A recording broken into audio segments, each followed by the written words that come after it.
So the Ugly Angel Alumni Foundation put together this event, and they coordinated with local businesses as well as the Aviation Museum here. So the whole purpose of this weekend was to try and get these brothers and sisters together who shared time in the battlefield.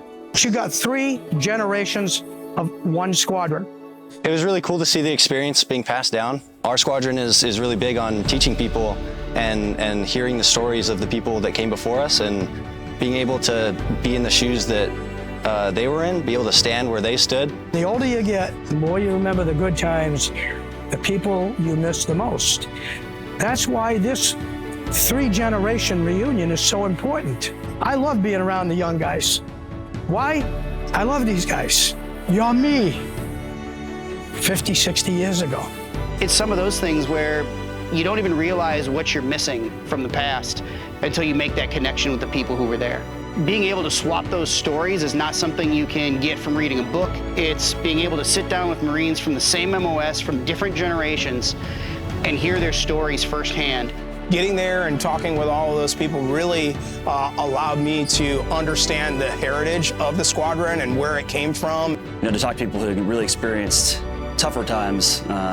So you start looking at the names on the list from the Vietnam War up through the 80s, 90s, Gulf War, and then Iraq and Afghanistan. Yeah, it was an amazing experience. This aircraft over my left shoulder is really the hallmark of why we're here and what we do. One of the gentlemen that was riding in the helicopter this afternoon, he was not in this squadron, but he was in that era. And his son didn't even know some of the stories that, you know, he was talking about 30 minutes before even getting in the helicopter. As life progresses and you learn about life, you're going to find out the best friends you ever had.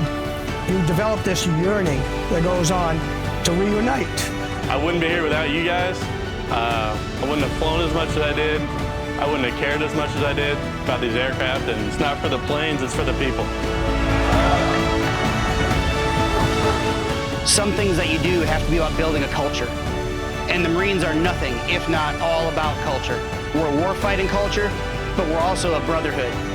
And you build that through events like this. Nobody else does this. We have to, it has to go on. It just has to. And I think a lot of us take a lot of pride in being an Ugly Angel because there's no other squadron like us. We have yet to fall on our face as a Marine Corps. And I can tell you unequivocally, I have zero concerns about whether or not our Marines are up to the task of the future. Because Semper Malus means something to this squadron.